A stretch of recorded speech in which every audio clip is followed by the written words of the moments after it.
Plenty Valley FM presents Sig's Flicks.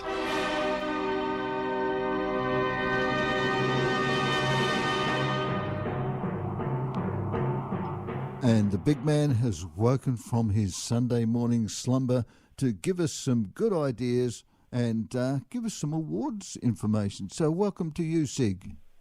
Thanks very much, Bill. And indeed, we're into award season now. The first big one off the ranks. We got the Golden Globe Awards.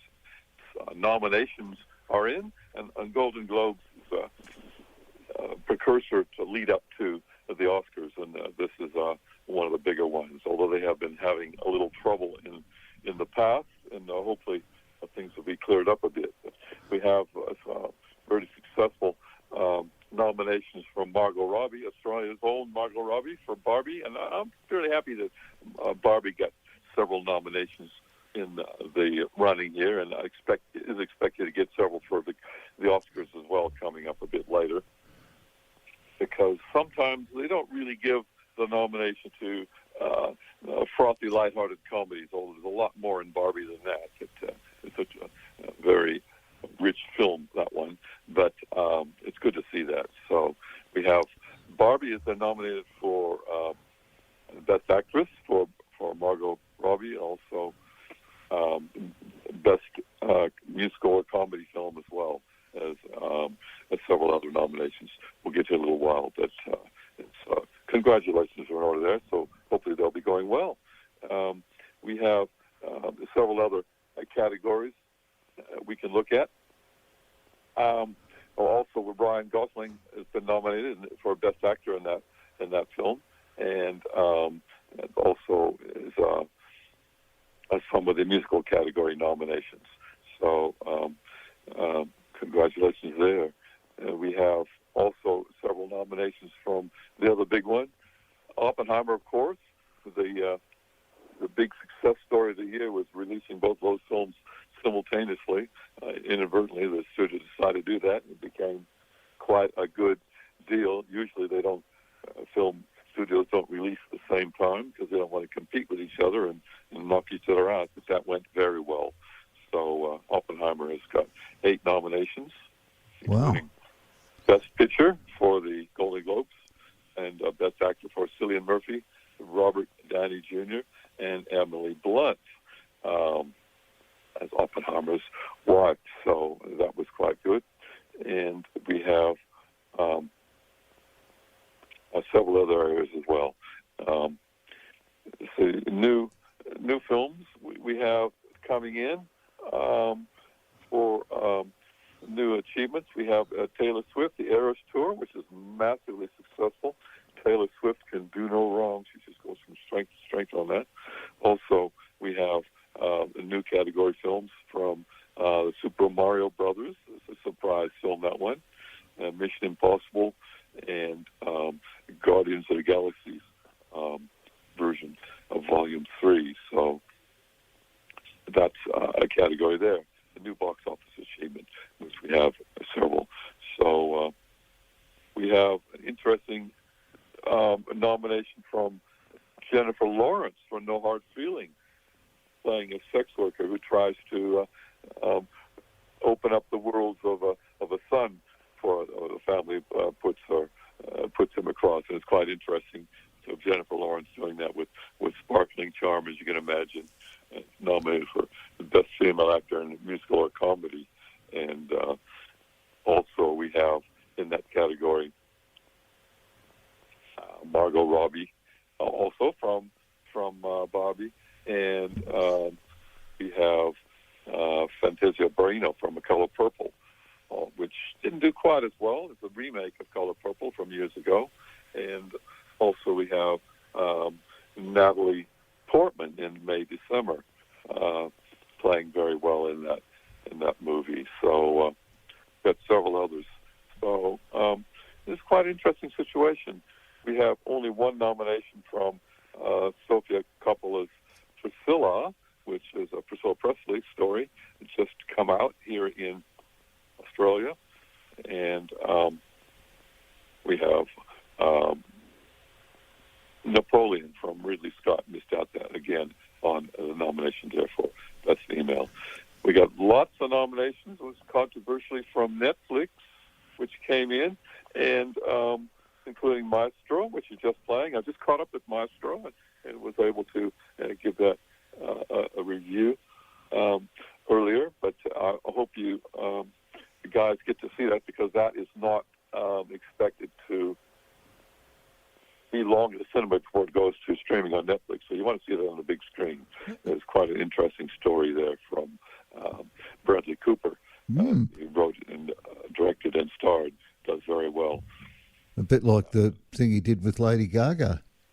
Yeah, exactly. Very similar. So he's done a lot of work on that one. And I was left a little bit. It sort of went in more to the relationship, not quite so much his music, but it was a stunning job from Bradley Cooper, and she's once again been nominated for several categories there. So, yeah, Maestro, catch that before it leaves the cinemas. So this is, once again, the problems they've had earlier with the year, in earlier years, like last year. We've had a little bit of problems because there was not many people people of color in the actual ranks. There's only about 87 people in this group of the Foreign Hollywood, the Foreign Press Association, actually, and it has been rather controversial in previous years because there haven't been too many nominations and members from women and of color.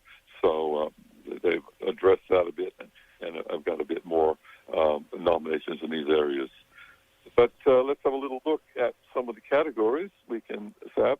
You can see this is going to be on, the ceremony is going to be on early next month, and you can see it, I believe, on Stan here in Australia. Right. If you would like. But, okay, let's look at the main ones. We have Best Picture. We have Best Picture Drama, two categories. Best Picture Drama and Best Picture Musical or Comedy. And Best Picture Drama, this is the Golden Globes now, not the Oscars. And once again, Oppenheimer, and that's Best Picture, of course. Killers of the Flower Moon has been nominated. Very good Indian film from Martin Scorsese. And once again, Maestro, about Leonard Bernstein from Netflix, has been nominated for Best Picture. And Past Lives, a very good Japanese film about looking back and having earlier relationships and how things come back over the years. That's quite a sensitive version there. And The Zone of Interest, it's an interesting story about Rudolf Hess, and he's trying to organize a family life next to Auschwitz, and there's a pretty interesting story there. And also Anatomy of a Fall. And it's a French film about a court case about a woman who's accused of possibly murdering her husband, and what did he fall from suicide, or did she kill him? And it's a very involved court case, and it's an intriguing film, that one. So many nominations there for Best Motion Picture. What about Best Director? Let's see. Coming up in a little while. Okay. We have the Best Picture Musical or Comedy. Now, this is very controversial. We have films like Poor Things, which is a fantastical film, which is quite intriguing and very original, nominated for Best Musical or Comedy. It was very strange to get in that category. Barbie, of course, is a musical and a comedy, so that's, of course, nominated there. And once again, American Fiction. Oh, I haven't mentioned this, an American Fiction story about a novelist that gets upset about the preponderance of advantage of black authors and black culture, and he decides to write a fictitious name under another name and enter under pretending to be a black person himself, and it gets a bit out of hand in that one. American Fiction. The Holdovers, very good, with Paul Giamatti playing a grumpy guy over the holidays, Christmas holidays, with a couple of kids that stay at a private school. We don't have anywhere to go home for Christmas, and we have relationships that develop there, which you can imagine. May, December, which is not really a comedy, about a a woman and a young teenager, which they eventually marry, and very controversially later on. And that's a bit of a concern with other people. And Air about the tennis shoe, the Nike tennis shoe that was Matt Damon is quite good. So interesting ones. Okay, as you say, Best Director, we have Bradley Cooper once again for Maestro with Leonard Bernstein, as I mentioned. And we have Greta Gerwig, which is a very good job for Barbie. And we have Yorgos Lanthimos, once again, for a very original and visually sumptuous film, Poor Things, which goes over a lot of areas of this woman who's had a brain of a young girl. I won't explain exactly how that comes. It's a baby actually implanted into her brain, and she grows up mentally through the development of the implant of that brain, and it's very visual. That was from Yorgos Lanthimos, and he was nominated for the director there. Once again, Christopher Nolan for Oppenheimer. Martin Scorsese, again, nominated for director for Killers of the Flower Moon. And Celine Song for that wonderful Past Lives film. Now, this film and several of these others, let me just have a look here. Yes, I believe all of these films are still playing in Melbourne. You can check them out, and you can see them if you like. And some of them are streaming already as well, so you can see them. Have you got a pick for Best Director? Oh, well, Best Director, I would say, for the Oscars, I think, for the other one. I would look at, it's a tough field there, I think.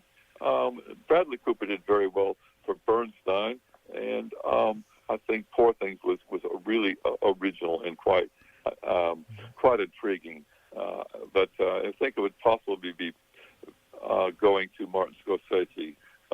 He's just has yet to win an Oscar for after all these years, and it could be a good job there because it was a lot involved in that one for Killers of the Flower Moon. Wow. So be a pick there. Now we have Best Performance by an Actor, and just real quick, the last minute here, we got Brad Cooper for Maestro. We got Cillian Murphy once again. Very good job at Oppenheimer. Leonardo DiCaprio in Killers of the Flower Moon. And we got Andrew Scott from All of Us Strangers.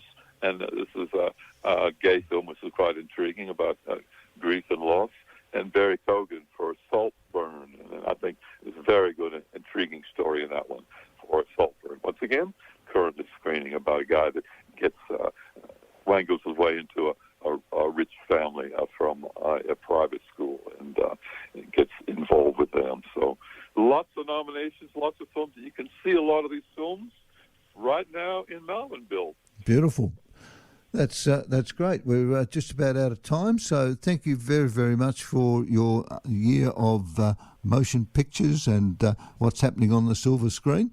And you'll be back with Hillary next week. So all the best for Christmas and Happy New Year to you, Sig. Same to you, Bill, very much, and same to all the listeners, of course, as well. Yeah, so to everybody from Bill McGillivray and Sig Anderson, it's a Merry Christmas and a Happy New Year, and we'll see you in 2024. Thank you. Okay, thanks, Sig. Bye for now.